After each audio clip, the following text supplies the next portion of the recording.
Hello guys, welcome back to our YouTube channel. ఎమ్మి prawns fry చేసుకుందాం వచ్చేయండి. ముందుగా ఒక ప్యాన్ పెట్టుకుని 3 టేబుల్ స్పూన్ ఆయిల్ వేసుకోవాలి. ఆయిల్ హీట్ అయ్యాక ముందుగా మ్యారినేట్ చేసుకుని పెట్టుకున్న ఫ్రాన్స్ని వేసుకొని మంచిగా ఫ్రై చేసుకోవాలి. ఫ్రాన్స్లో ఉప్పు పసుపు కలిపి మ్యారినేట్ చేసుకొని ఒక హాఫ్ అన్ అవర్ దాకా పక్కన పెట్టుకున్నాం. ఫ్రాన్స్కి ఉండే నరాలు అనేవి ఖచ్చితంగా తీసుకోవాలి. ఫ్రాన్స్ తినే వేస్టేజ్ మొత్తం ఈ నరంలోనే ఉంటుంది కాబట్టి క్లీన్ చేసుకోవాలి. ఫ్రాన్స్లో ఉన్న వాటర్ మొత్తం పోయి ఆయిల్ పైకి తేలేంత వరకు మంచిగా ఫ్రై చేసుకోవాలి. అడుగంటకుండా కలుపుతూ మంచిగా ఫ్రై చేసుకోవాలి. మంచిగా ఫ్రై అయిన తర్వాత వీటన్నిటిని ఒక ప్లేట్లోకి పక్కన తీసుకోవాలి.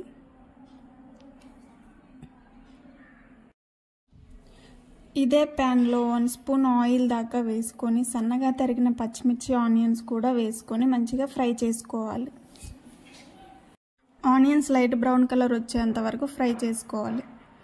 దీంట్లోనే 1 స్పూన్ దాకా అల్లం వెల్లుల్లి పేస్ట్ కూడా వేసుకొని పచ్చివాసన పోయేంత వరకు ఫ్రై చేసుకోవాలి. పచ్చివాసన పోయాక ఇందులోనే ఆల్రెడీ ఫ్రై చేసుకొని పెట్టుకున్న ఫ్రాన్స్ వేసుకొని మంచిగా ఫ్రై చేసుకోవాలి. దీంట్లో చిటికెడు పసుపు వేసుకొని మొత్తాన్ని ఒకసారి మిక్స్ చేసుకోవాలి. ఇందులోనే 1 స్పూన్ సాల్ట్ కూడా వేసుకోవాలి. మొత్తాన్ని మిక్స్ చేసుకోవాలి.